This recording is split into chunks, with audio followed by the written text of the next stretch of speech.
Our topic for today is mastering niche marketing, the key to marketing and making money online efficiently.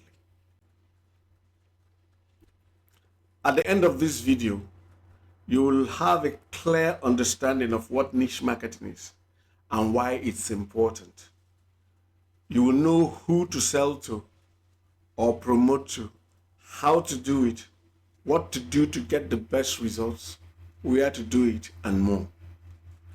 You will understand how to find people who are desperately in need of what you have to offer.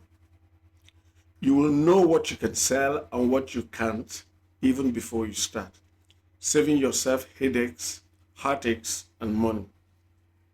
You will know exactly what to say to people to get exactly what you want from them. Marketing to make money online or offline will stop being a mystery to you. You will crack the code. This is fundamental to your success. You will understand some of the major reasons why most people fail to make money online, although they try so hard, and how to avoid making such mistakes. You will stop hope marketing and start real marketing that gets you all you want. Now let's get into it. What is niche marketing? Niche marketing is the strategy of targeting a specific well-defined segment of a market with tailored products or services to meet the unique needs of that audience.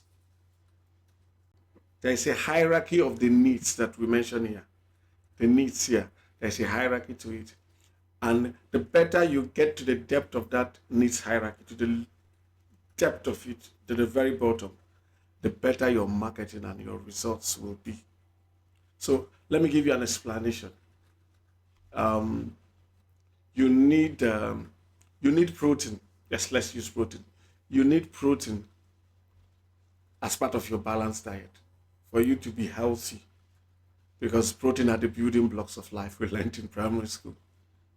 Now, but protein, your need for protein can be satisfied with bacon, beef, fish, eggs, and a host of other protein sources.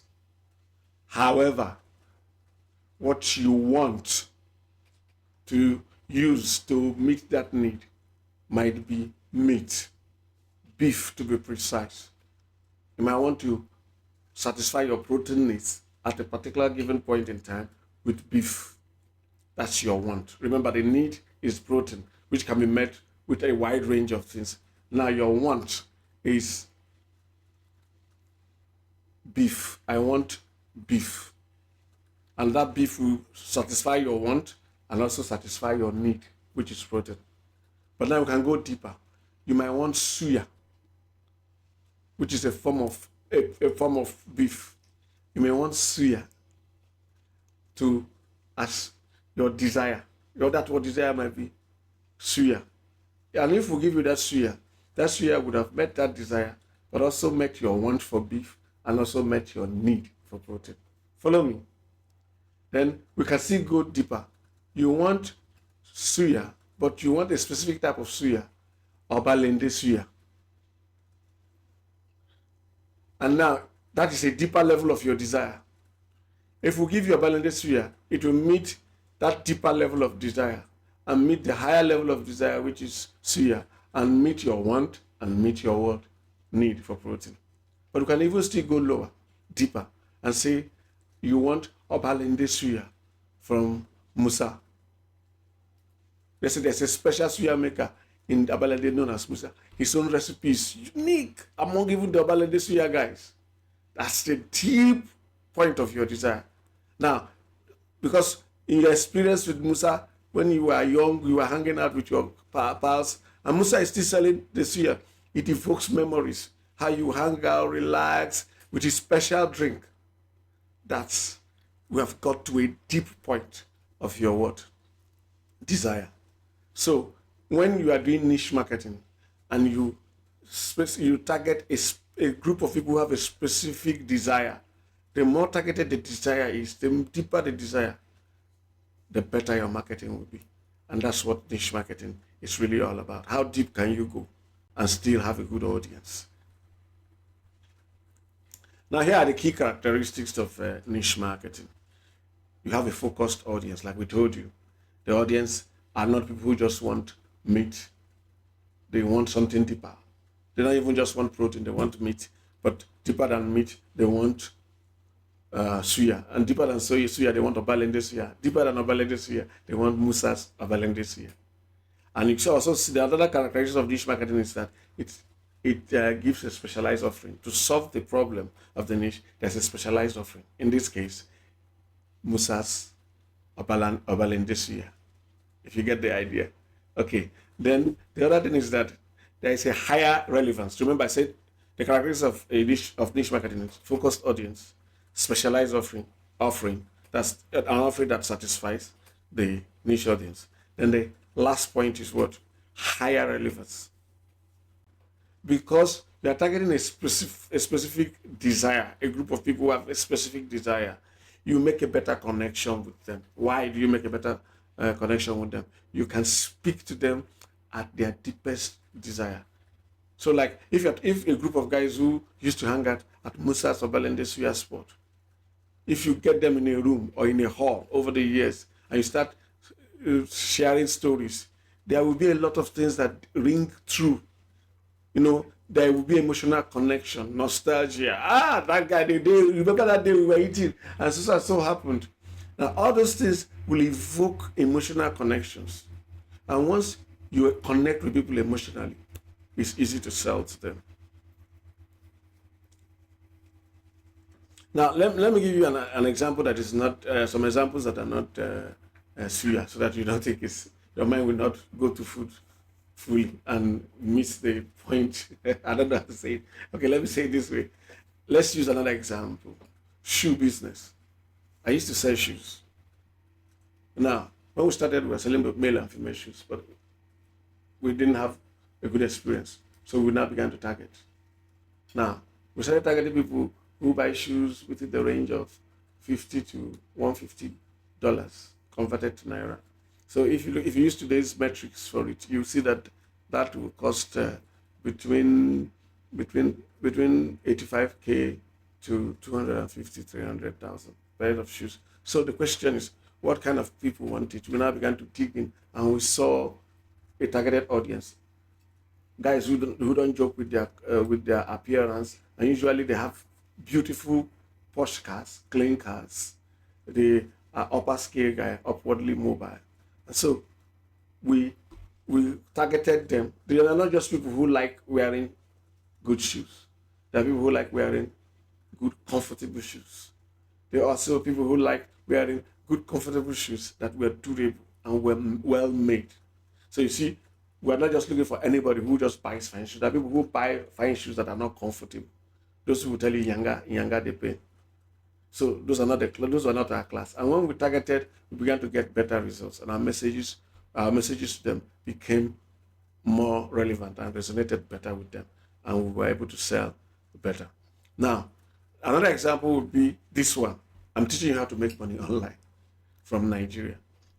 Now, we could target all the people who want to learn how to make money, but you can make money with real estate. You can make money running a provision store. There are many ways you can make money, and many ways people have made money. But we are teaching people how to make money online. And now we're not just targeting people who want to make money online. We are targeting people who want to make money online from Nigeria. And as we go forward in this lesson, you see that our target is even deeper. We're not just looking at people who want to make money online from Nigeria. We are going even deeper to people who want to make a certain amount following a certain pattern. So that should give you an idea. We're still trying to make you understand niche marketing. So the point in niche marketing is to look for an industry or a market and go deep to a tiny, okay, let's not use the word tiny. Tiny is the wrong word.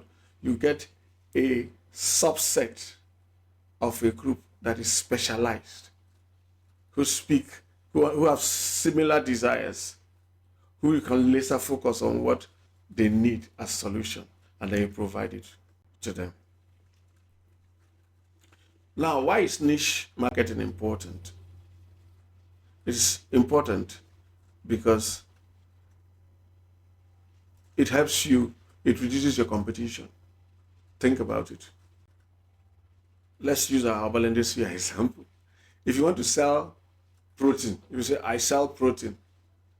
You are competing with those who sell beef, who sell meat, who sell cows, who sell every form of meat, fish even included, protein, pork, whatever. But if you go lower and say, I'm selling beef, you reduce, your competition reduces. You go deeper, I sell suya, the competition lowers. I sell Obelende suya. The people who sell Obelende suya are fewer. You go deeper to Musas, you are not going specific. And then when you go that, competition reduces. Now, provided that it meets the other conditions we're going to tell you later in this video, less competition is a very good thing, because when you are competing with fewer people with a large audience, your likelihood of selling more easily is higher. Now, the other benefit of niche marketing is higher profit margins. The more you target people's deepest desires, and a group of people who have those same basic desires, deep desires, when you target them, look at something you achieve. You are able to sell them not just something that meets a need. You go deeper to something that meets their wants, their desires, and their deepest desires. And once you meet people's deepest desires, they now have an experience. And when you sell an experience, not just a top level need, you can command higher prices, because you are not only fulfilling the need, you're also giving them an experience. And when you give people an experience, you command higher margins. That's another benefit of niche marketing. Now, the third benefit of niche marketing is a strong brand loyalty. Because of this kind of connections, and because people have an experience with your product or service that meets them at a deep level, they are connected with you, because we are emotional beings. And when something makes a connection with you emotionally, whether you like it or not, you become more attached to it. So when people have build an emotional bond in the workplace, in school, you see that it's more difficult to cut them apart. And that's what you achieve when you do niche marketing and do it correctly. You achieve a stronger brand loyalty. Now, the other thing, which is pretty obvious, is that your marketing becomes more efficient. You don't waste money. You're not throwing money around. Let's give an example. If you want to sell baby clothes, and you try advertising to everybody on Facebook. Let's say you're running Facebook ads. Look, what do you think will happen? You waste a lot of money. But if you go on Facebook and you target young moms in Lagos, you secure that it makes your marketing more efficient. Your advert costs drop. Even your messages become more efficient. So these are some of the benefits of niche marketing. That's why niche marketing is important. It's important that you master niche marketing. Now, there are also myths that people throw around about niche marketing. Some people tell you that niche marketing will limit your growth. You don't know if you're selling to a specialized group, it will affect your growth. Now, nothing can be truer. Nothing can be less true. It's false. It's not true. The truth about it is that let's use our herbal industry again as an example. If you target specifically Musa's herbal industry, and you become the go-to guy for Musa's herbal industry, and it looks as if the people who like Musa's herbal industry, you are exhausting that market. Let's even say you are exhausting that market. What do? You can easily start promoting another brand of herbal industry as another offering. You can scale. That's one, two. If you are supplying, the other way is you can also scale by finding a way to supply people who are not within the immediate vicinity. Now, it will require creativity, but you see, you can expand, especially if your niche is not dealing with something that is perishable. For example, now I am selling to Nigerians how to make money online. I teach people in Nigeria how to make money online. Since I'm teaching them how to make money online, are you trying to tell me that if for any reason I exhaust people in Nigeria, if that is even possible. Let's even assume it's possible. The same problems Nigerians have, most of the problems Nigerians have buying online, is the same problem most Africans have. And you see, so because of that, I can easily scale up to offering all Africans. And by the way, while I'm targeting Nigerians, without saying it, many Africans it will resonate with them because we have a lot of things in common. So though you are targeting a specialized audience, audiences in the proximity of that your specialized audience who also the message resonate with will go for you. So that it's a myth that niche marketing will reduce your growth. Now the other thing is, some people say that if a market is too small, that it will not be profitable. Now, the mistake people make is that they think niche marketing means too small. There are rules we follow when choosing a niche. That a niche market is small doesn't mean it's not going to be profitable. It's the function of what makes a business profitable is how much they sell, the price they sell, and the margins, the cost of their product. Now, if you are selling at a higher margin and you have a targeted group of people who, instead of 1 out of every 100 buying, in your own case, 1 out of every 5 buys. You see, though their pool might not be large as a broad market, but because you're selling to a targeted audience who meet the criteria, your margins are higher, your conversion rates are higher, your brand loyalty is higher. Everything that makes for a profitable brand is higher for you. So, though it is small, it is highly profitable. Like you will discover as we go deeper into this lesson, you see the reasons why it's actually profitable, and you can begin to look at examples around you, and you see that those people who follow niche marketing actually make better results than people who try to sell to everybody. Now, some people say you have to appeal to everybody if you want to make more money.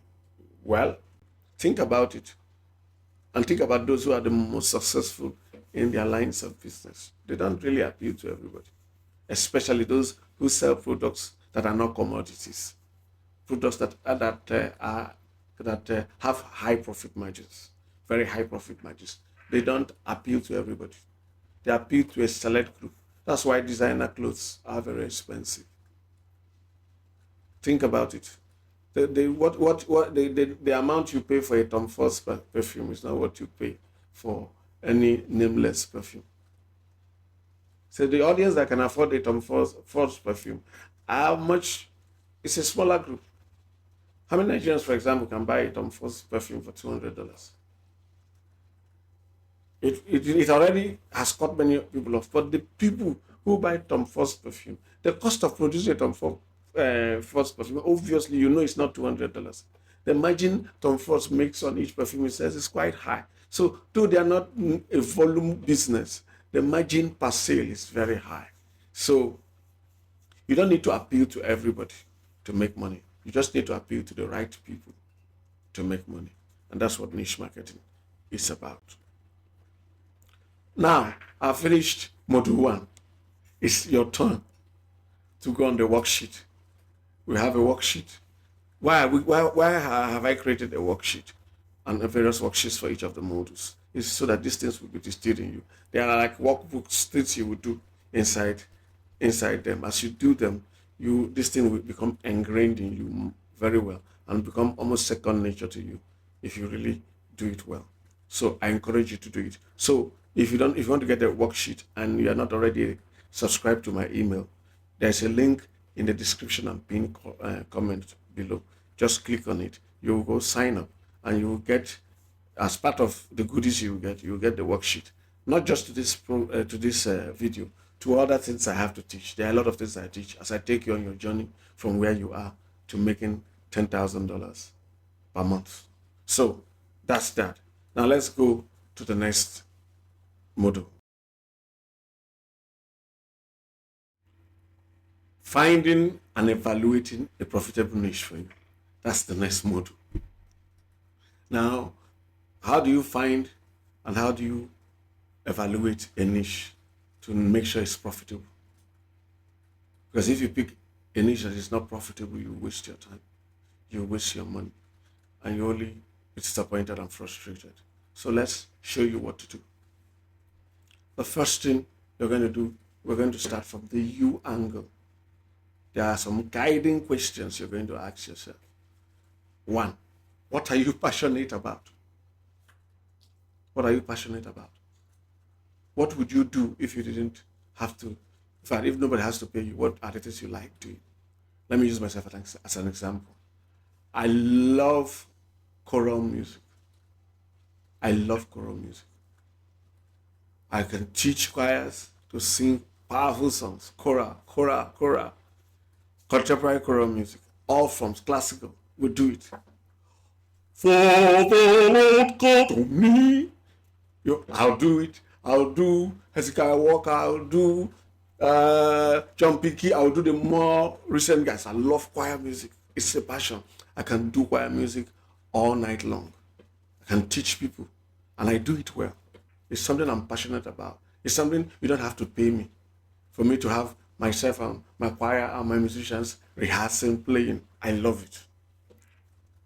Now that I do it very well and I love it, it's a passion. That's an opportunity. It's a niche for me if it meets the other conditions. So that's one question. Are you passionate about it? Now, don't get me wrong. You can work on a niche that you are not passionate about. You see why. This is just one of the things you need to take note of. Are you passionate about it? If you are passionate about it, it's a guiding light. That this is something that if it meets other conditions will be very profitable. Now, another thing is, what skills or knowledge do you have that others seek? What skill or knowledge do you have that others seek? Okay, like I talked about music. I actually have been a music director for almost 40 years. Yes, I started as a teenager. And I've been doing it, and I do it very well.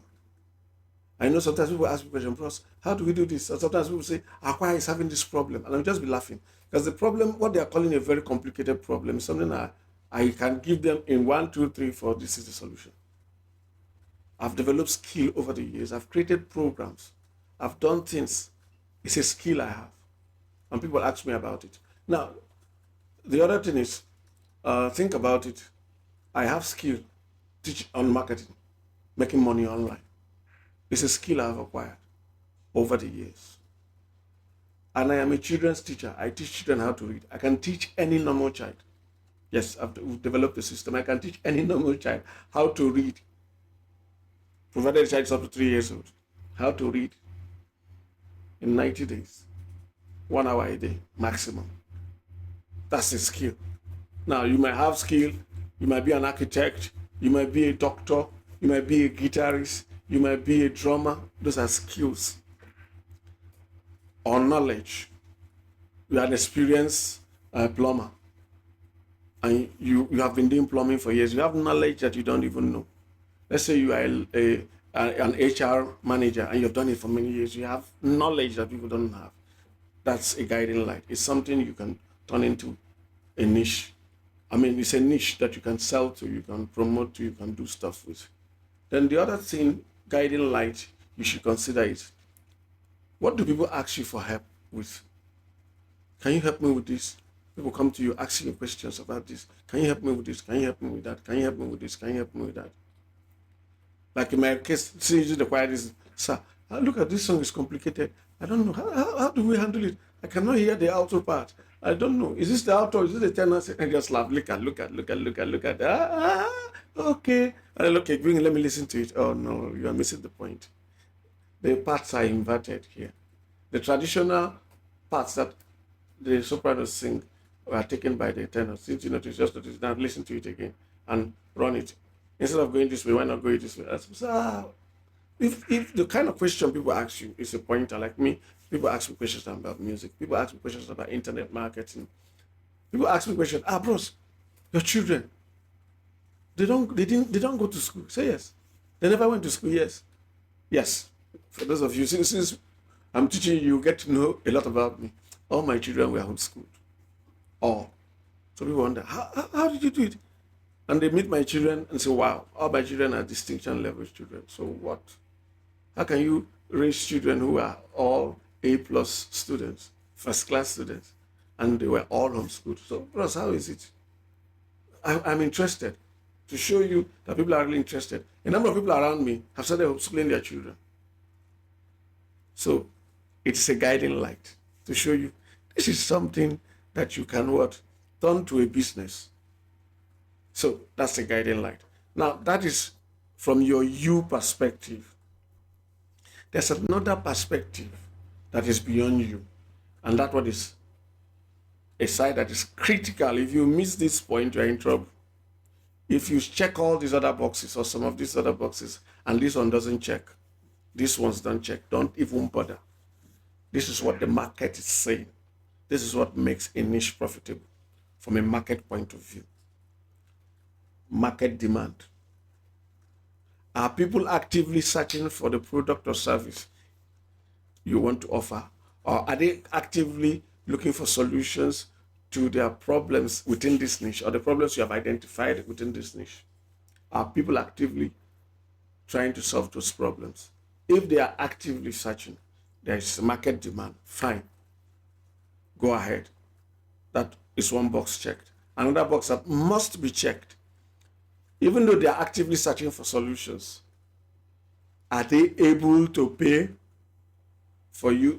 you for providing solutions to them? Are they able? Take note. And are they willing? Now, people might be willing to pay, but are not able to pay. And sometimes people are able to pay and not willing. You must make sure the two are there. Unless you have a system. Like in my own case, this course I'm teaching, this whole setup on making money online from Nigeria. If you watch some of my adverts, you see I talk about if you have money and don't have time. If you don't have money, I can show you what to do. Now, I have created a pathway for people who don't have money to grow, get money, and get to a point where they can now pay me. So that's a unique thing. It's not the usual thing. The usual thing is make sure you get a market that is both what? Able to pay and willing to pay. Unless you have a model like me that works around their ability to pay. And there are a number of ways, but that is beyond the scope of this lesson. Okay. Now, the third thing is sustainability. Is this thing sustainable? Is this a flash in the pan niche? For example, when Nigeria when Nigeria hosted, was it on the under 21 World Cup or so? Now, people printed things, built things, made a lot of things, and sold. That is a business model that you cannot sustain. If the whole concept about it is something that was just a one-off, it's not something that's going to happen all the time. Or like your country is hosting Olympic Games or African Cup of Nations, and you are creating a business particular for that. That is not what we are looking at in this niche marketing. It has to be something that has a life of its own, that the trend will continue for years, so that the foundations you lay and the things you build will serve you for years and years to come. I'll give you examples of profitable and unprofitable niches so that I know examples make things clearer. Organic skincare in Nigeria. Let's ask, is there a demand?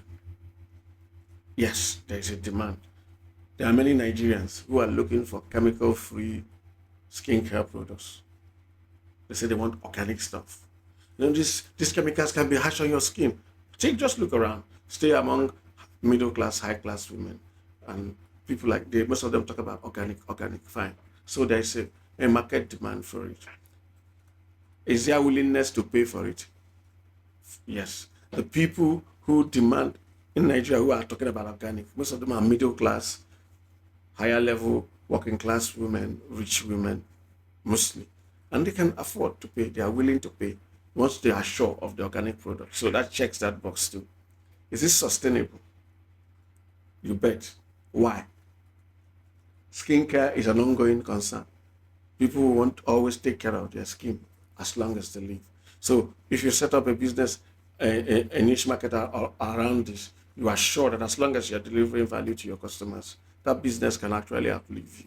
So it is an evergreen niche is sustainable. That's awesome. So that's an example of a profitable niche. Let's try another example. Selling ice skates in Nigeria. Ice skates. Is there a demand for it? Now, some people have to go and check Google to find out what ice skates are. That answers the question. It is not something Nigerians do. Skates, when you ice skates, is it biscuit? Is it a type of biscuit? Try it outside and get questions. Is it a type of biscuit? Is it a type of whatever? So the fact that it's not something mainstream, people don't know what it is. So they don't even know about it much for you to have a demand for it. So it fails that. Second question, are people willing to pay? How will people pay for something they don't know exists or something they don't care for? So it fails that too. I know it's an extreme case. Is it sustainable? It's not even sustainable. It's not even existing to be sustained. So that's an example of what? A bad niche. It's a bad niche for you in Nigeria. So let me give you the last example. What about selling digital marketing courses to a US audience? To businesses in US, for example. Is there a demand? You bet. Why? Businesses in the US, most of them will get, in fact, if you don't come online and you're doing business in the US, you are putting yourself at a serious disadvantage. Think about it. So any business that is not online, we want to do everything to come online. And so they will pay. They are willing to pay.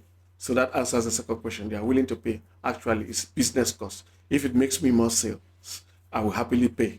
So they are ready to pay. So it checks the second box. The last box, is this sustainable? Is this something that will continue? As long as businesses exist, businesses will want to get new customers. They want to maintain their old customers. They want to pass their messages. They want to continue expanding. So it's sustainable. So that should solidify your understanding of what makes a niche profitable or not. Now, we have given you, like call it, an overview of what makes a niche profitable. You have a clear understanding of what makes a niche profitable and what doesn't make it profitable. What makes a niche right for you to enter when you combine the guiding questions I gave you about your personal inclinations and then what the market is asking for. Now the next thing is, how do you research and validate that niche? You've asked yourself questions. These questions you ask are mostly personal. You start asking yourself now, before you begin to put money and put back-breaking work into it, you need to do research. So how do you go about it? To check market demand, that's the first place we start. How do you check market demand? Google Trends. Go to trends.google.com. Let's say you are interested in digital marketing, creating a digital marketing course. You just type digital marketing. You watch the trend. Is this something that is a downward curve? Is it dying? Or is it steady? Or is it growing? If it's fairly steady or growing, then there's good market demand, and also shows you that the trend is either steady or going up. Now you can also use YouTube. Come to YouTube, go to the search box. You can type digital see what comes up. MA. If you start saying marketing, for example, you don't know, there are people are searching for it. And if you complete the marketing, you see other things underneath it, which means that people are actually searching, because those things are the predictive searches. Things people search. YouTube has a store where it keeps those records. So that once you start typing, it wants to help you complete your search faster. So that you can use it as market research tool. Now there are specialized tools, keyword research tools. One you can get for free is Google's AdWords keyword planner. I don't know whether they still call it that, but it's keyword planner. There are tools like Uber Suggest, UBER Suggest together. You can go to there and also type keywords. You have an idea of the volume. You can fine tune by country. You can fine tune by country, USA, Nigeria, depending on the market you want to sell. If you also want to sell to a global audience, I would advise you to just focus on US. If you're selling to a global audience, sell to the US and you're selling to the world, basically. But if you're selling to any country, a specialized country that is not US, now select that particular country and check When from the volumes you see, you determine do we have enough market for it. Now, another way to do market research is online forums. I will include Facebook groups here. When you visit online forums, you see the chatter going on there, the volume. Now, if you type digital marketing, and you see there are many groups on Facebook, and you go and they have a large membership on the groups, that gives you an inclination of the demand. You know that many people are interested in this thing. But if you type the main keywords of your niche, and you don't see groups on Facebook, you search that type of Google and you're having a hard time finding forums about it, and you want to sell about it online, yes, it might be a good niche, but that will tell you a lot about that market. Maybe it's not a market that talks a lot, because there are markets like that. For example, if you want to sell caterpillar parts, you can be sure of one thing. You might not find a forum on it. Doesn't mean it's not profitable. It just means it's a different niche, and the way you might have to target them will be especially different from the way you target chitty chatty kinds of niches. Now, another way you will do keyword research to check market demand is local markets, depending on what you are promoting. If you go to the market and you see that there is a lot of demand for something, it tells you that, okay, I can sell this within this space. And if you use these methods I've listed, you will get good enough data, information to make better decisions. So that's step one. Step two, now you've got the information, you have seen, you have searched, you have visited these places. So what are you going to be doing? You're going to be asking yourself certain questions. You're going to analyze the competition, and you're going to ask certain questions to determine. You're going to ask questions like this: are there already competitors? If there are no competitors in your niche, I say, this is a virgin niche. Please don't enter a virgin niche, because virgin niches require a lot of preparation to make work. So if you see a niche that has no competition, it's a sign you shouldn't go into it. You may tell me, I believe it is profitable. It is your belief. We want for you to make money efficiently and not burn up your little capital and time. You need to focus on what is proven to work.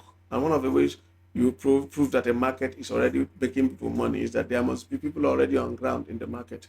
Don't be a pioneer in this sense unless you're a very rich man and you have a strong marketing team. But for niche marketing, we are assuming we're talking to the solo guy, the solo girl who is just starting life, or who might not be starting life, but you want to build a business and you don't have all the bank's cash at your back. So take note of that. If the competition is zero, bad. If the competition is very high, it might also be bad. The market might be saturated. Unless you can find a sub niche that is underserved or unserved, then you are free to go. The big market has validated it. So you can go, if there's a niche that is underserved, you can look at them. But the best option is if there is low competition. There is competition, but it's low. Go for it. There's also medium competition. It's also good. Go for it. Using the tools we talked about in step one. Now, the next question you're going to ask yourself is, what are my competitors doing well? What are they even doing? Beyond what they are doing, what are they doing? Then you ask yourself, what are they doing well? What are they doing poorly? What are you going to learn from them, both positive and negative? Let's say the default in your industry is that people are very rude. I have a friend who started a logistics company. And one of the things he discovered is that customer service was virtually inexistent. Now imagine somebody trying to import goods worth $100,000 from China, and he's living in Nigeria, and he has entrusted his procurement and shipping to you. And then he calls you, and you don't have the courtesy of picking and giving him updates on what is happening. And so people's heart will be hungry. What if this guy has run away with my money? What if this had happened? So my friend entered the space, and one of the things that helped him knock most people off is that call him, he will give you updates, and you have ability to track. Ask questions you are not clear. They will answer you. Imagine the founder himself will pick his phone and answer you on most of the occasions and calm you down. This is what is happening. This is what is happening. This is where it is. This is how we are resolving it. This is what, and we'll stay with you until you are satisfied. So that helped him differentiate. So find out what they are doing well. Find out what they are doing wrong. Then ask yourself: are there gaps? Are there gaps? Service gaps? Are there things they are not doing well? Are there things they are doing well that I can do better? All these kind of questions. Analyze your competition, even though you have not entered. When you analyze them and see what you can add and what you can do better, it will help you. Now that you have determined those things, is it not time to start selling? If they have checked out, fine. Okay, I'm okay. Everything checks out fine. I can do this, I can do this, I can do this. Well, before you go full blast, we advise you to start what we call launch a minimum viable product. The minimum viable product. Test your product or service with a small audience. Do a test run. How do you do it online? You can create a simple landing page to see if people sign up for your offering. You can run a small social media ad, like run small ads on Facebook. Not so much money. Run the ads to the sign up page. See whether people are responding to all you are doing. Are they responding? If they respond and show interest, okay, you can start a newsletter on them.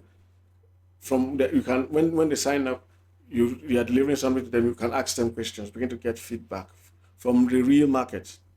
Now, from the feedback you get, you can begin to ask yourself further questions. Are people excited about your own solution, your product or service, the one you are bringing to the market?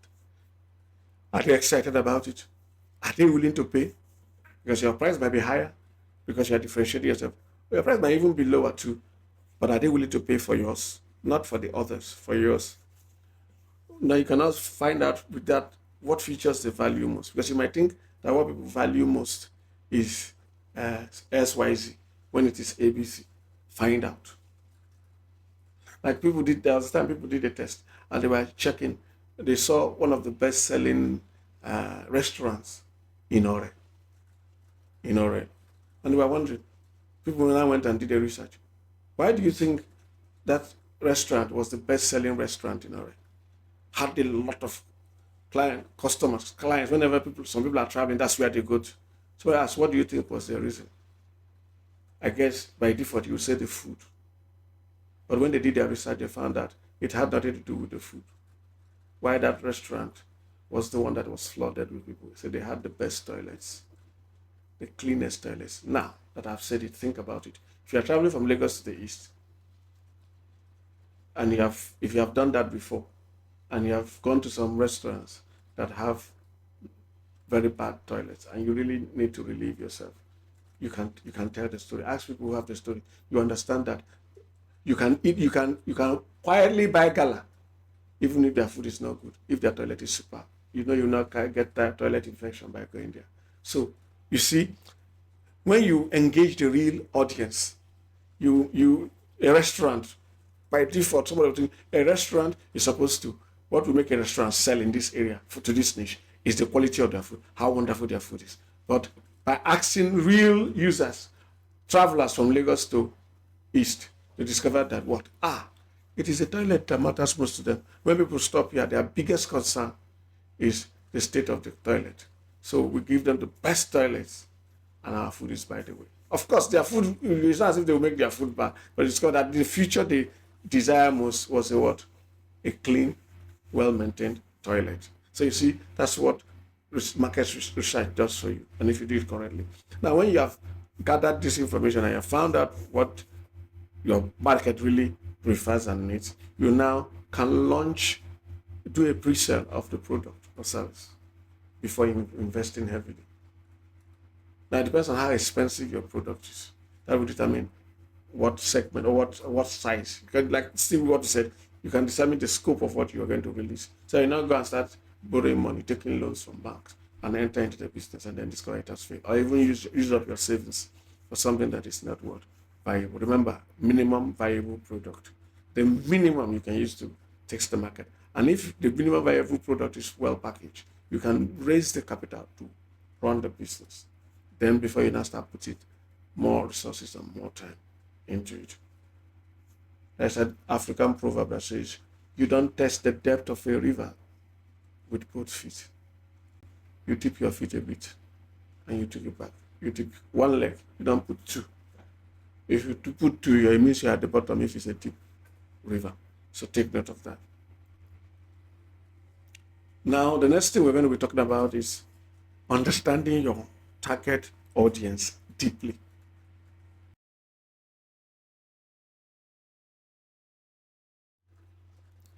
Now we're going to go into understanding your target audience deeply. I say, bros, so all this one we have been doing, don't you understand the audience deeply enough? No, not yet. I want to go even deeper, because the more understanding, the better you get to know someone, the more you know what to do to get results from him. If you know somebody deeply, you know what to make, the things that make him cry, the things that make him laugh, the things that make him angry. So you need to know more about your audience. Now, there are benefits to understanding your target audience deeply. One, it helps you create products that they actually want. Remember the example I gave you about the restaurant in Ore. Now, you might think this is what matters most to people, but by the time you interact with them and begin to understand them better, you see this is actually what matters most to them in this regard. It also helps you create marketing messages that connect with them emotionally. People buy when you touch their emotions. Then somebody say, I'm a rational being. Another person says, no, we are mostly rationalizing beings. That's why we buy with emotions and try to rationalize what we bought. Someone tells you, somebody who has a fine car, fine SUV, fully air conditioned, in good condition, sells it as 20 million to buy another, in quote, higher SUV. And he wants to tell you it's a logical decision. It was an emotional decision. He's only trying to rationalize it. I'm not condemning, I'm not saying it's good or bad. I just want you to understand how we make decisions as human beings. Most of the decisions we make, especially purchase decisions, are based on emotions. That is why if you appeal to people's emotions, the right trigger, they will buy. So that's the benefit of understanding the right triggers. When you understand somebody, you know the right triggers. Now, it helps you choose the right marketing channels. Now, there are things that you are best advertising on TikTok only. If you want to, yes, if you advertise those things on LinkedIn, you might get results, but you will spend a lot of money to get the results, relatively. Let's say you are looking for professional stuff, resume kind of thing, professional stuff, resume. TikTok, LinkedIn, where should you go? Everybody knows you should go to LinkedIn.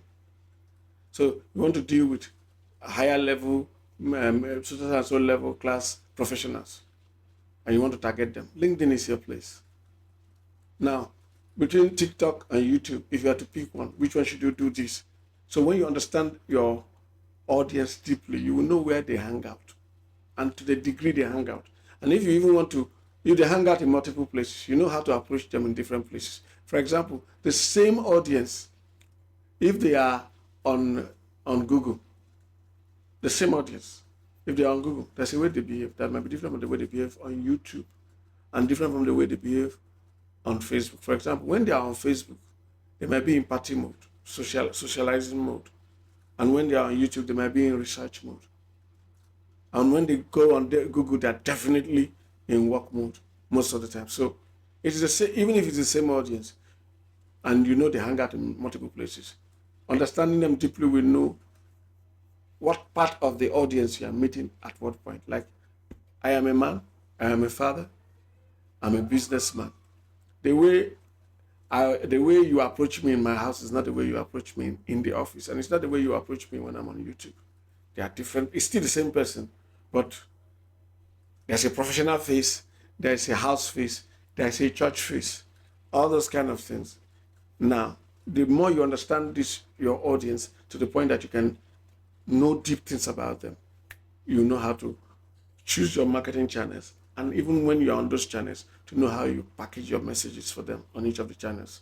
Now, when you understand your audience very well, it increases loyalty and gets you more sales. It's simple. A business does not succeed just because of the niche, because it's the right niche. A business succeeds because it's the right niche and they deliver the promise to the audience and deliver it well.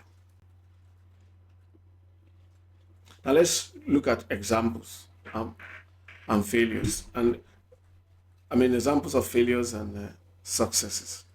Let's give a failure example. Selling high-end sneakers to low-income Nigerians. What's wrong with it? These people like the products, but they can't afford it.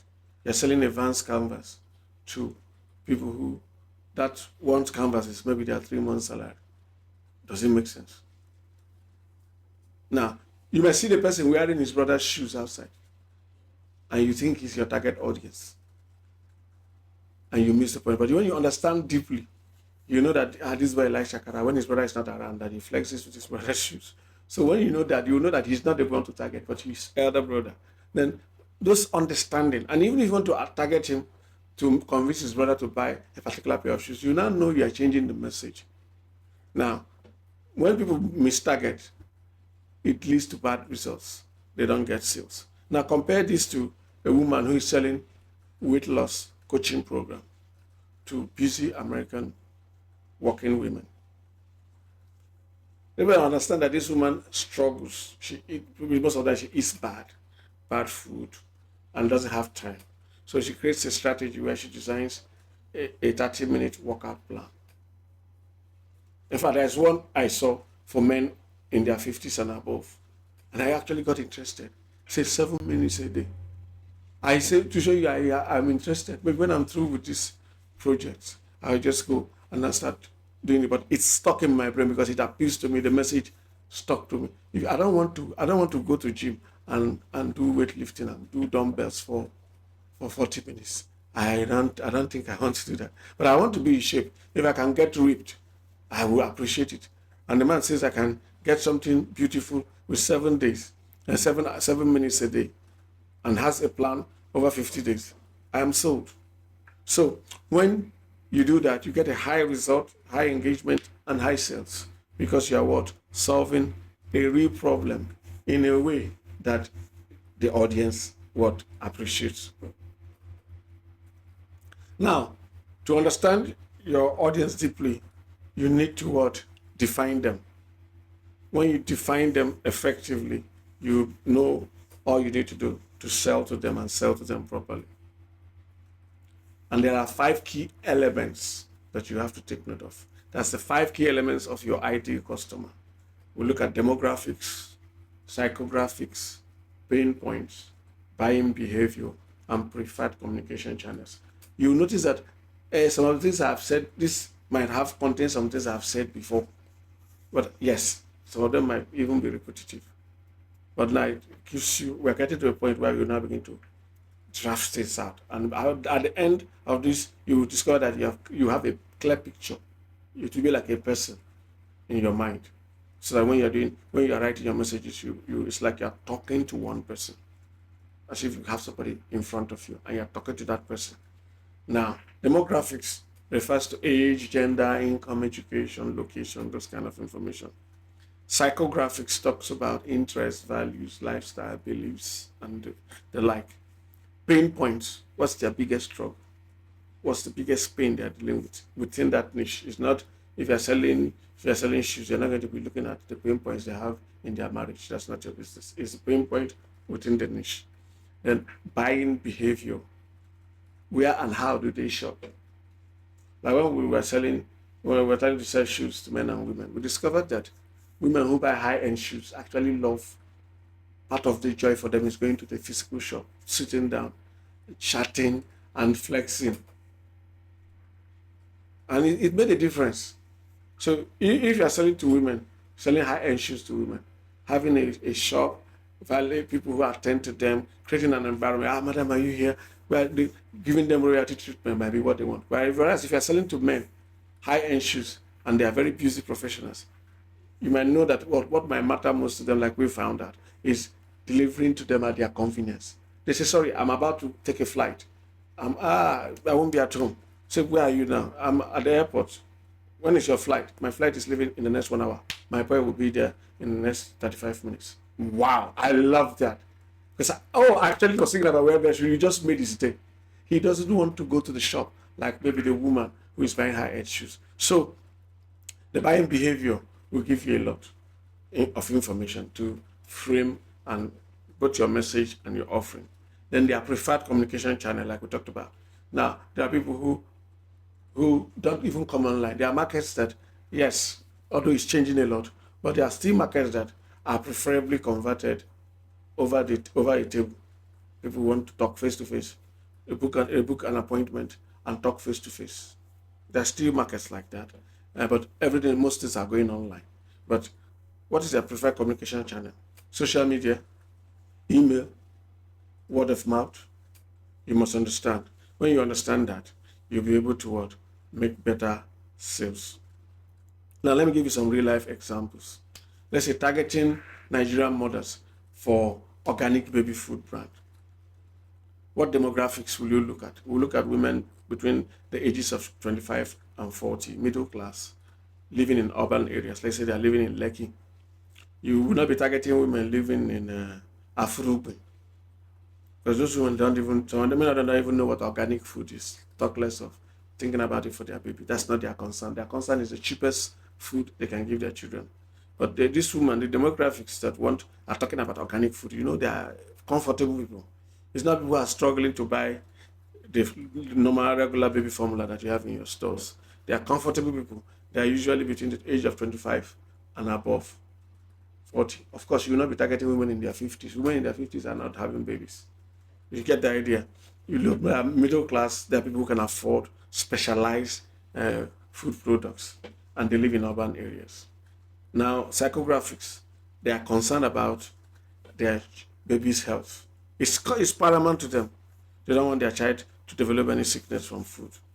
They want organic food for their children. I don't want anything that had additives, preservatives. I don't want all those things. Like I said, the wrong audience. Let's use an example of women who are in a family that earns 50,000 naira a month or 100,000 a month. They're not thinking organic food. They're not thinking all those things. They're thinking survival.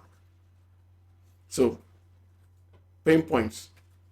They are looking for preservative-free, additive-free baby food, which they are not finding in the stores. They want something purely organic. They will read the labels. Who prepared this? How was it sourced? Those are their pain points, and they have been struggling to find such. So their pain point is finding organic food without any form of preservative.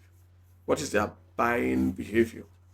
They will like buying from reputable supermarkets, and when they want to buy online, they want to buy from a trusted online store. It doesn't have to be a massively big store, but if you're selling to such people, you need to know that having an FAQ, information, articles that talk about organic food, we build trust in them. So their buying behavior. I'm looking at this particular woman, and we're creating an image in our mind. If you're trying to sell organic baby food, their preferred channels for marketing, if you want to reach them online, Facebook would be a good idea. Facebook groups, WhatsApp groups that talk about parenting tips. You can also target them on Google. So you understand their preferred channels. Now, this is this woman, the woman who wants organic baby food. Let's look at another example that is closer to me. Targeting freelancers for an online course. Freelancers for an online course. Let's say I was talking about freelance marketing, freelance writing. Who will be my demographics? Men and women aged 18 to 35, mostly in Lagos, Abuja, and Port Harcourt. In fact, any major city in Nigeria. Psychographics, they are interested in financial independence and they want to work remotely. Maybe many of them are tired of 9 to 5, commuting and all those things. Pain points, they don't know how to find high-paying international clients. Some of them now don't even know how to get into it. So we're targeting that. That's the pain point.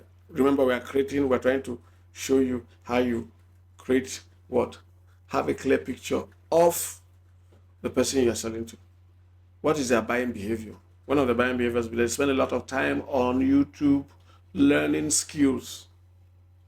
How to do this, how to do this. Quite spend a lot of time on YouTube if you dig into it. And now, if you want to run adverts, YouTube will be a good place to run your ads. Their preferred channels: YouTube, Twitter, Telegram groups.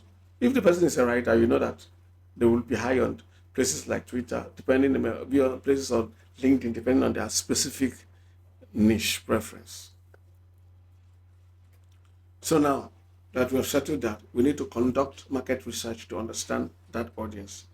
I know it sounds similar to what you have done previously, but remember, we're digging deeper into the audience. We've done research for the niche.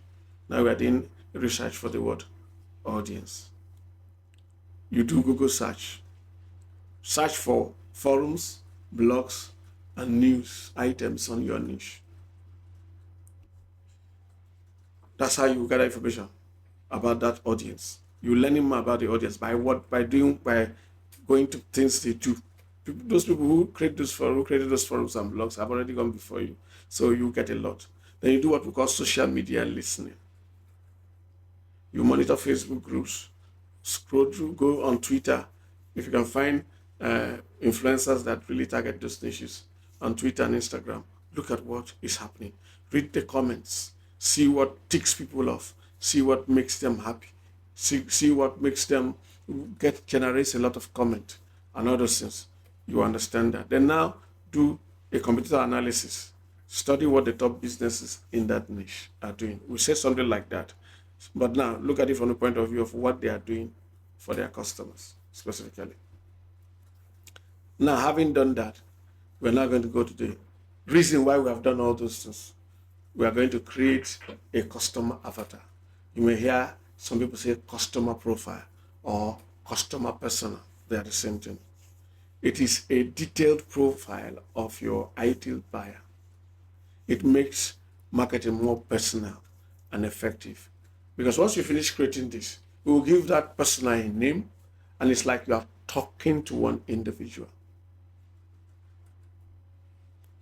So let me give you an example. Her name is Sarah Johnson. She's aged 35 years. Her location is Texas, United States. She's a busy working mom, her job, her pain points. She's worried about her child's performance in school, but doesn't have time to help with homework.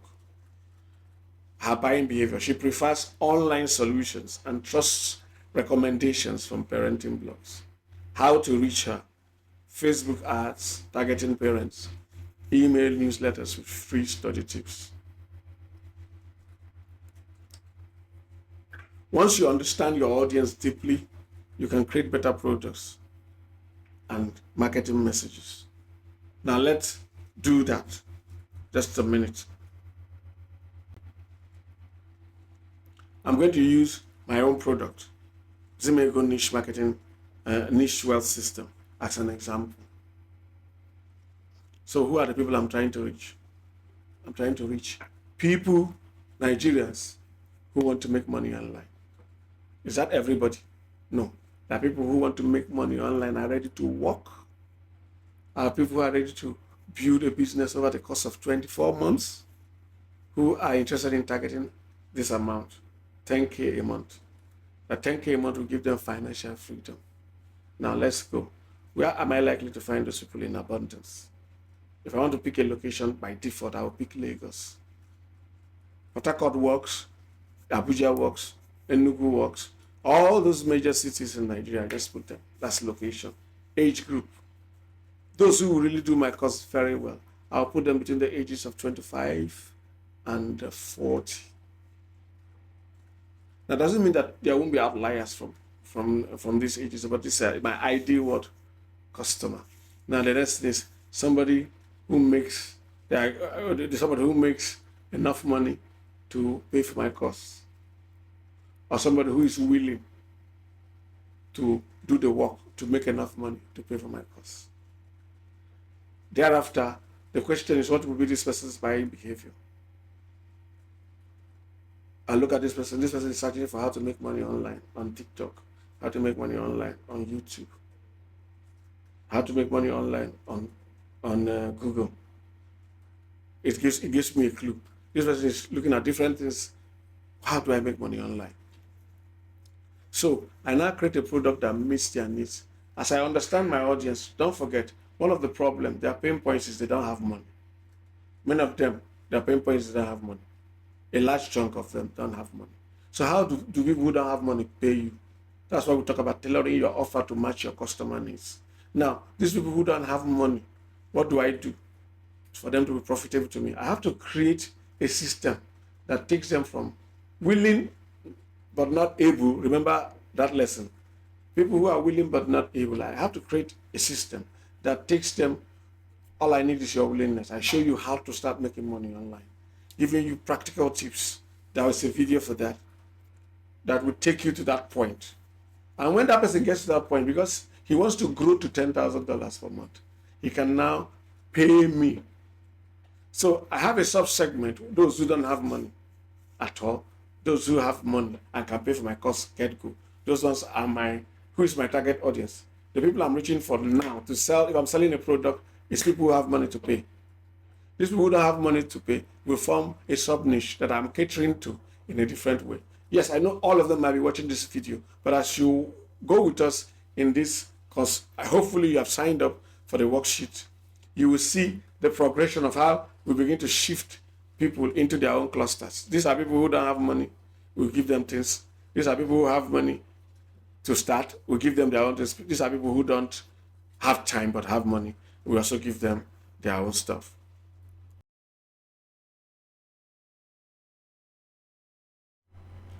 Now we're on to the last part of this masterclass, and it's going to be interesting. We are talking about mastering market differentiation from USP to DSP. Understanding what makes your business stand out is a key. It's the key to attracting and keeping customers. First, we'll build a unique selling proposition. You will know what it is shortly, because it is the foundation of a good marketing campaign. Next, we'll evolve it into a definitive selling proposition, DSP. A strategy that is so powerful that it leaves your audience with no other choice but you.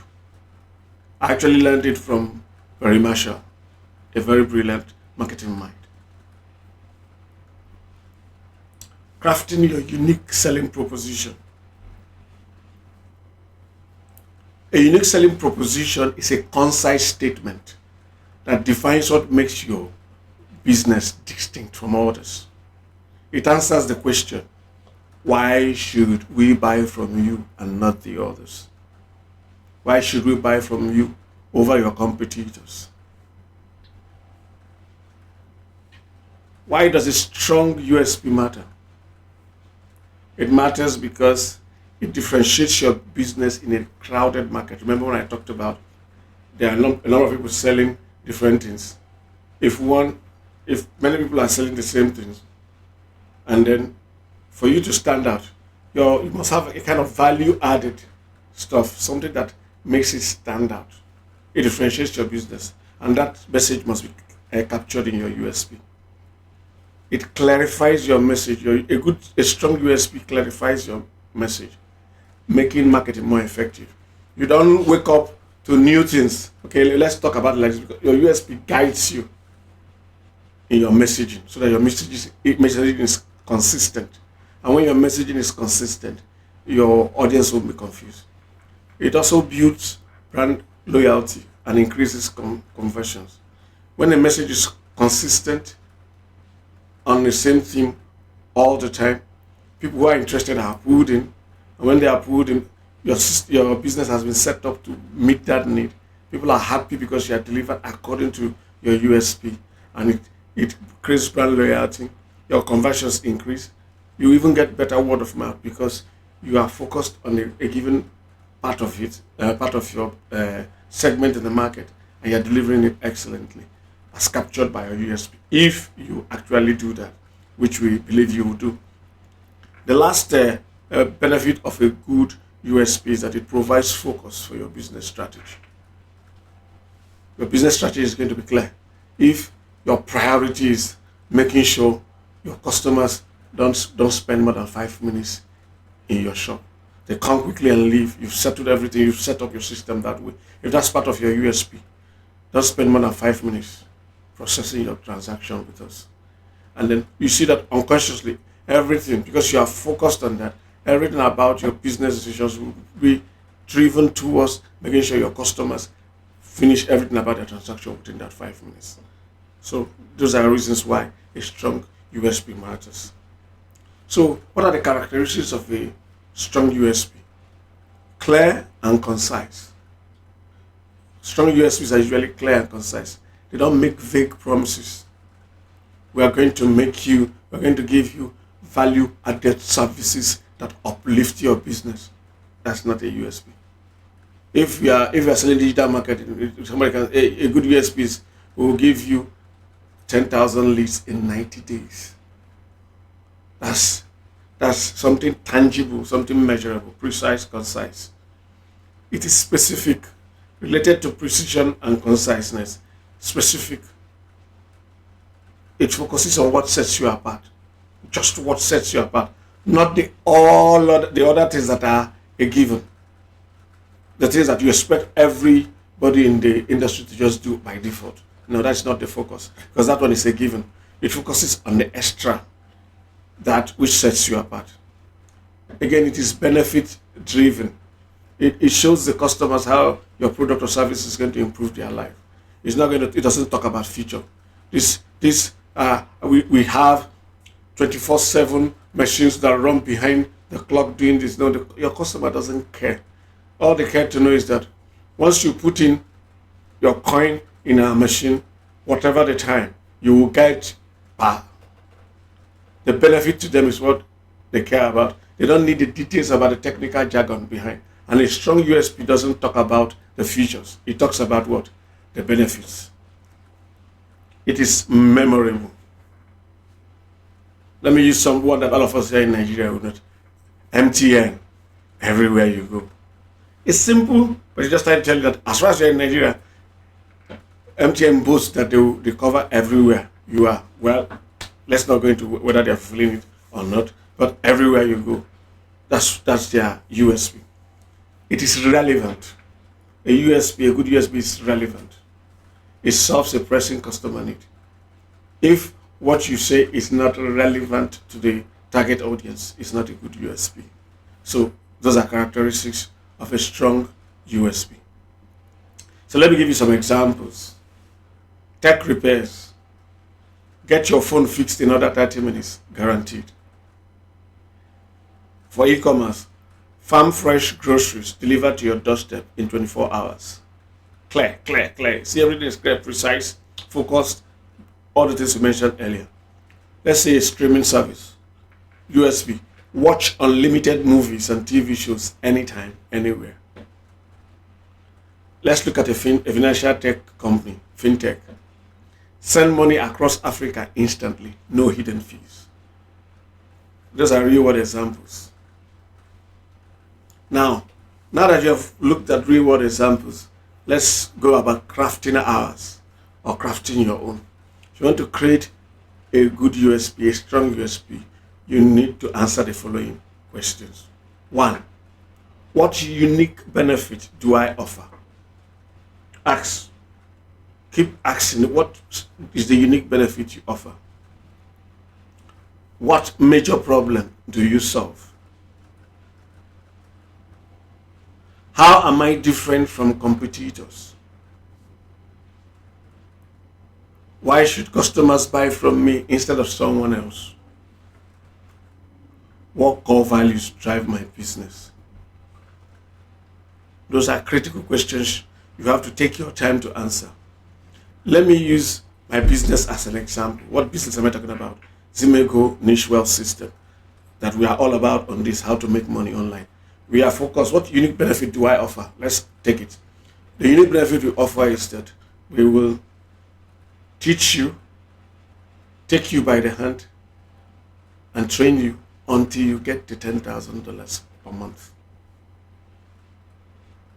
That's our unique offer. You can search around, look at other people who train people, who talk about teaching people how to make money online. See whether they make that same offer. So it's unique. It's a unique benefit that we deliver to our customers. Now, what major problem do we solve? We help people solve the problem of what? Poverty.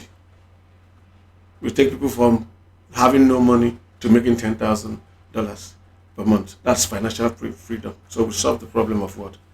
Financial lack. How are we different from competitors? How is this my system different from competitors? There are many differences, but they are major. Then look at one major one. You can start from zero. We tell people, even if you don't have a dime, as far as you can find a way to come online, we can help you build from zero to a point where you can start earning enough to pay us. Now go and search and see if we have competitors who do such. So remember, I'm showing you how to develop what? A USP. Okay, now the next thing is, why should customers buy from me instead of someone else? Why should they buy from us? Why should you take my course instead of someone else? First, I'll tell you, I've been doing this for over 25 years. I've made hundreds of thousands of dollars doing this. And I've also spent over 100 million naira investing in learning, tweaking, doing this on the field, in the trenches. So I'm not going to give you theory. Furthermore, I have done it from Nigeria. If you have tried doing anything like making money online, working from Nigeria online, you know that there are a lot of restrictions to Nigerians. So I have navigated them. I know them personally.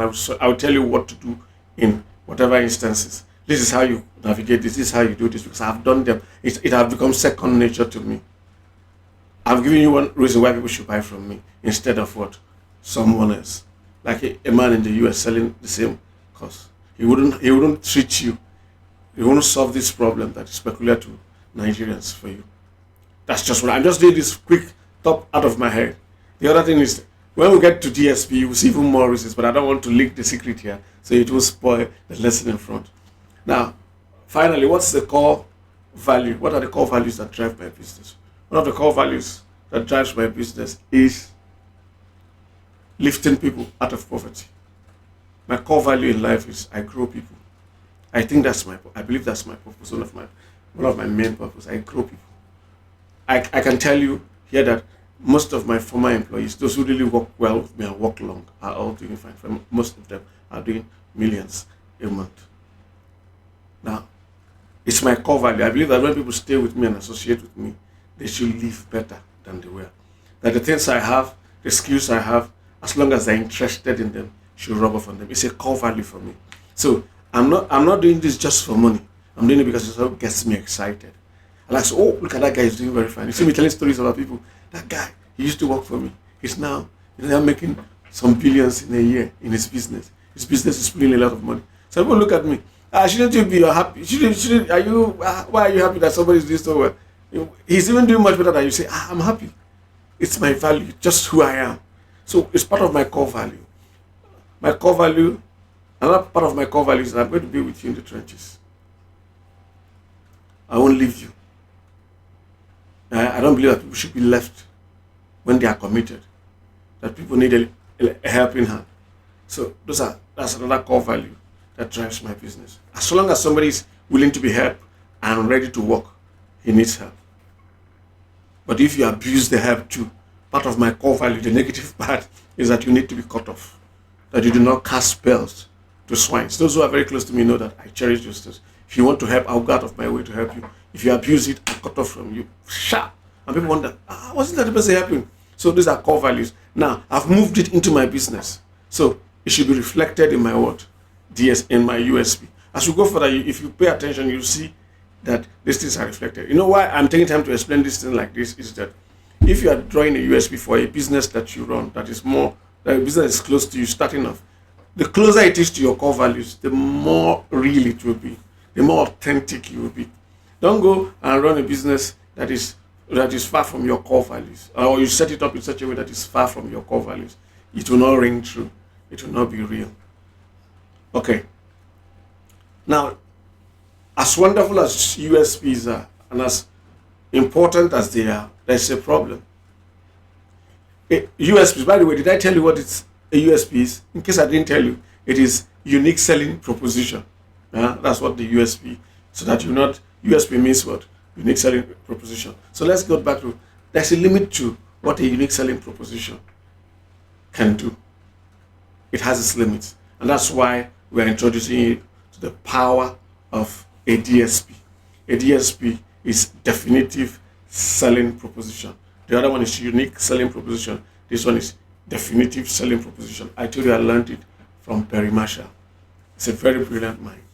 As you grow and make money, you get to a point where you will need people like him to take you to 8 figures, 9 figures. He's a great teacher. Okay. While a USP helps you stand out, it might not be enough in a competitive world. It's now cutthroat. The USP can easily be copied. So you need something that is of a higher magnitude to cut through the noise, to make you unique. Now, a definitive selling proposition is a stronger, more defensive approach.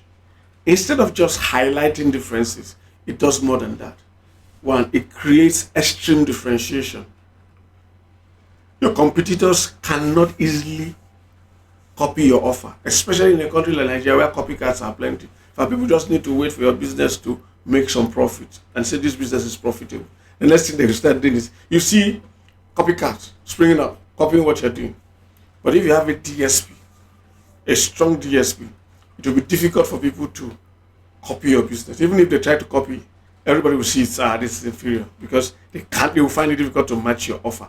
Because you tailor your offer in such a way that is unique to you, your system, your processes, your experience. As we go further, you will see in the example I will give. A strong DSP builds credibility and takes it. It builds credibility through proof. True proof, verifiable proof. Guarantees and track records make it believable. I'm going to give you, for example, I tell you, if I want to give you, show you why I'm credible, I'll tell you, okay, in 2018, the World Bank had a program with Kaduna State, the World Bank, Rockefeller Foundation, Upwork, Kaduna State Governor, a program known as Click on Kaduna. They needed Nigerians who are making good money online to come and teach. I was one of the main instructors. I have my certificate to show for it. Maybe one of those my stuff, you will see it in maybe in my sign up or whatever. I will display it in one of those places.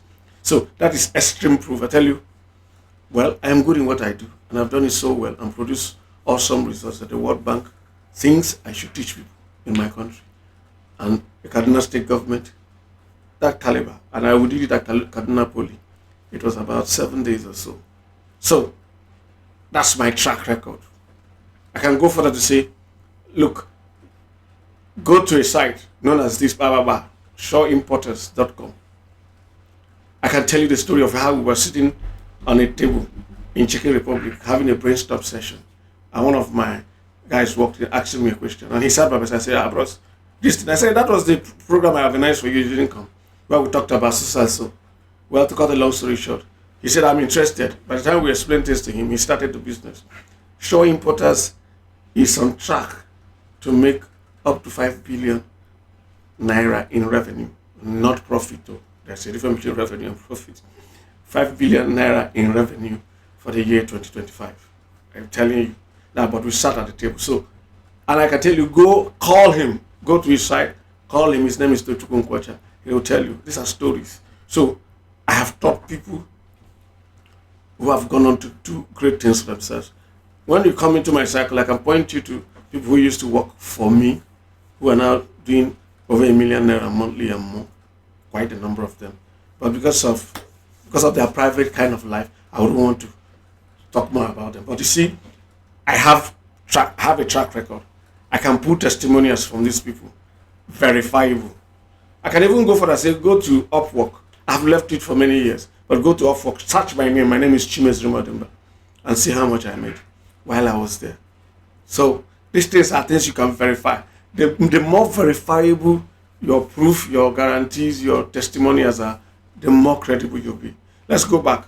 And another thing that differentiates a DSP from a USP is that it also directly addresses customers' most critical pain points. Not just pain points, most critical. Solves their most pressing problems. That is, meets them at their points of deepest desire, meets their deepest desire. A USP can do well with just deep desires, but the DSP tries to get to the deepest desire. At the core of it all, what is it that will make this an offer they can't refuse? Say, man, I'll be crazy to pass this off because this thing is just too, and I know it's awesome, I can't leave it. So those are the things we address. So as we before we get to the end, you see how I achieved that in my own word, DSP, the DSP I created for Zimego Wealth, Niche Wealth System. Finally, like we said, what makes one of the differences between a DSP and a USP, that a DSP makes it what? A no-brainer. Choosing you is a no-brainer. A strong USP does that. But if you have a strong DSP, it goes further. The customer will feel foolish choosing anyone apart from you.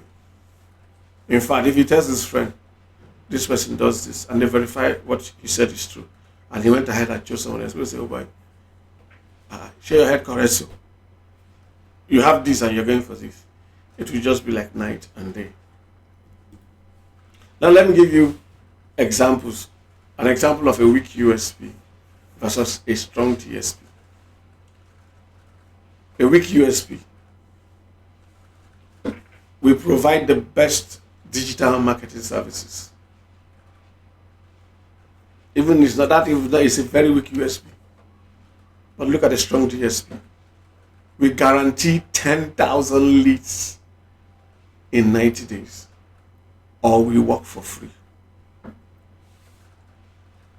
Look at another example of a weak DSP. We teach you how to make money online from Nigeria.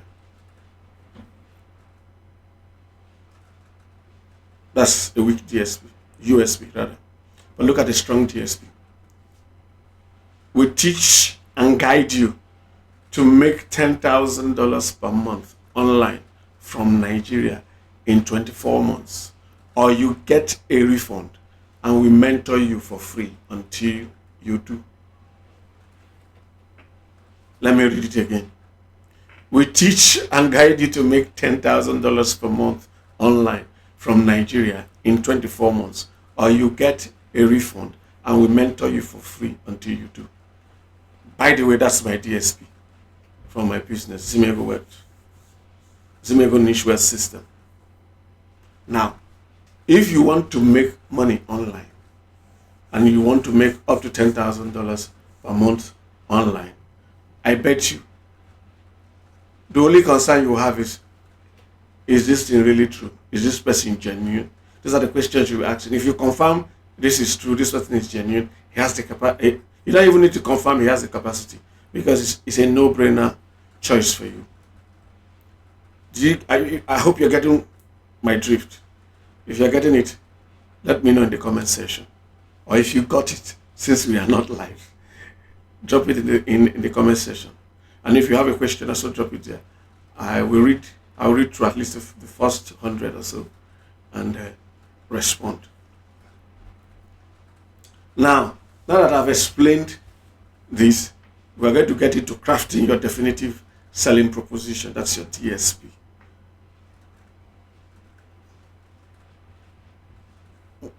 It will go beyond just, I'm going beyond just telling you what I did and what others did. You should be able to create your own. I'm going to break it down into a formula that is going to make it easy for you. It's a framework still by Perry Marshall. The if, then, else framework. The if, then, else framework. It was developed by Perry Marshall. It's a wonderful framework. So Your DSP should follow this structure. If, that's the first if, a customer meets a qualification. Second if the customer takes an action or course of action, then customer gets a strong desirable result.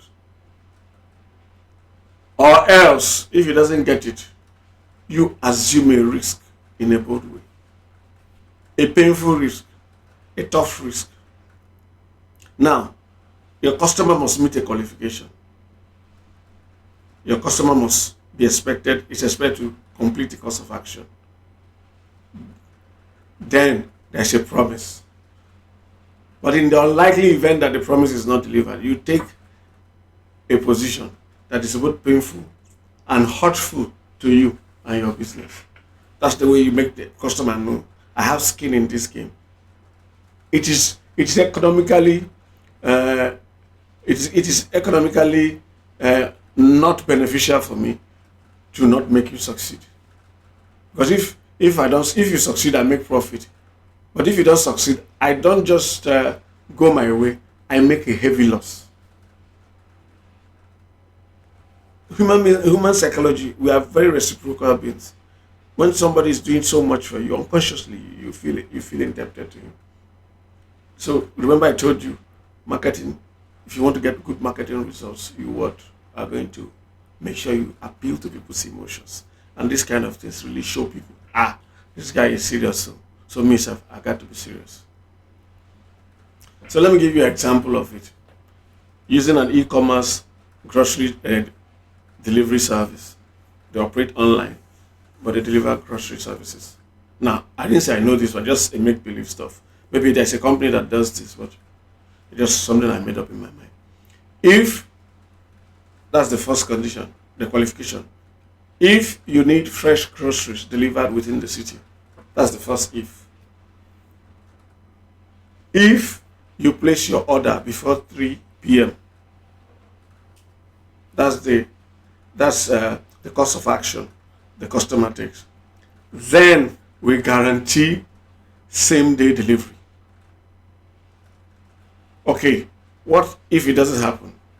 Your order is free on us.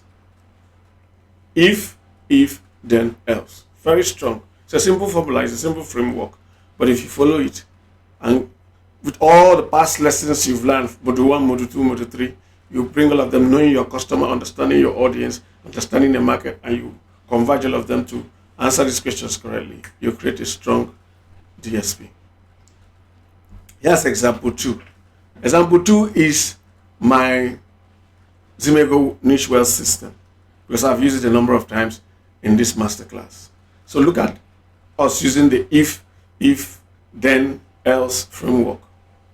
So you see how I ended up creating that DSP I had. Now let's look at it. If you want to make life-changing money online from Nigeria, at least $10,000 per month. The next, if you implement our blueprint as taught, that's the course of action, then we guarantee you will make $10,000 per month in 24 months. Else, you get a full refund and we'll mentor you for free until you hit that target.